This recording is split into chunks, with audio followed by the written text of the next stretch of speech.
Hello, I am Stephanie Joy, the attorney at All Things Social Security and Joy Disability Law.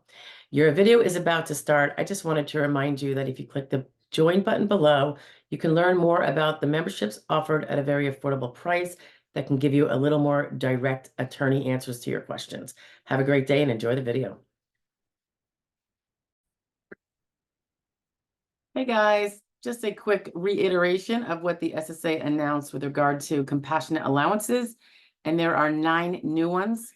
Compassionate allowances, CAL. Those are the kind of allowances given to certain diagnoses upon proof of the diagnosis. It doesn't require much more than that in order to quickly kind of expedite a finding of disabled to move that person along. They are often very rare conditions, but they're so extremely serious that they are known to be disabling in and of themselves, and not so much in terms of degree like the rest of us when we have a diagnosis, where often we can work with the diagnosis. Okay, so there's 9 new ones, but 2 of them are revised. So there's, and forgive me if I butcher any of these. Bainbridge-Ropers syndrome, Costello syndrome, adult heart transplant waitlist dash status levels 1 through 4, child heart transplant waitlist status levels 1A/1B, and that is a revised existing condition. Histiocytic malignancies, histiocytosis syndromes, and that's a revised existing condition. Neonatal Marfan syndrome, PACS1 syndrome, Plasmablastic lymphoma, renal medullary carcinoma, and looks like Snijders Blok-Campeau syndrome. So I'll get you this link. If any of these hit anyone you know, they are now treated much more expeditiously when it comes to SSI or SSD. And you might want to recognize these as being serious enough where the person definitely should be filing for whatever they might be eligible for. They do go on to say here, as a kind of a definitional addition, the Compassionate Allowances Program quickly identifies claims where the applicant's medical condition or disease clearly meets Social Security's statutory standard for disability. Due to the severe nature of these conditions, these claims are often allowed based on medical confirmation of diagnosis alone. And they give a little extra information. To date, more than 1 million people with severe disabilities have been approved through this accelerated policy compliant disability process, which now includes a total of 287 conditions. So I'm glad to see them adding what needs to be added.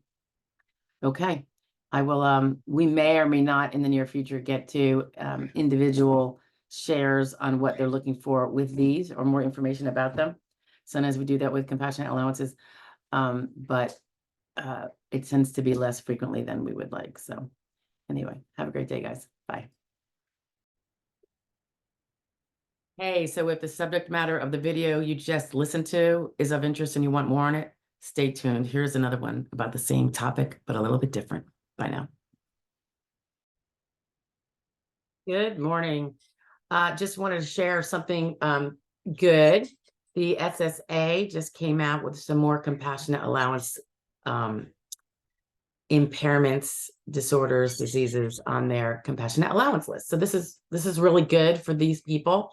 You're going to notice that these are things that most of us have not ever heard of. That's not uncommon because they don't get as much attention. And so to get them to a point where they are reviewed, these kind of conditions, to show that they are worthy of a compassionate allowance, which provides for that much quicker adjudication, basically a confirmed legitimate diagnosis, is going to get these to a win really fast.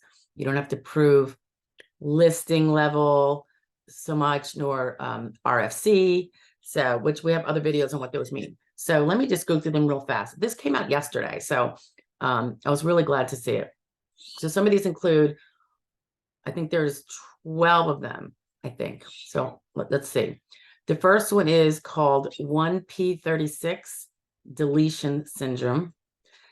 Then we have anaplastic ependymoma, and forgive me if I'm butchering it.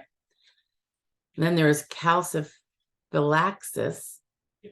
Then there's cholangiocarcinoma. Then there's FOXG1 syndrome. Then there is Leber congenital amaurosis, metastatic endometrial adenocarcinoma. How am I doing? There is paraneoplastic cerebellar degeneration.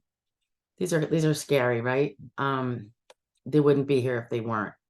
Then there's pineoblastoma, childhood. Then there is primary omental cancer. Then there is sarcomatoid carcinoma of the lung, stages 2 through 4. So that would be stages 2, 3, and 4, not stage 1. And then trisomy 9. So as they go on to say in their press release, and I will link that below, and I'll probably list these things so anyone searching for them might be able to find them. The Compassionate Allowance Program, for those of you who don't know, it identifies claims where the applicant's medical condition clearly meets the statutory standard of disability.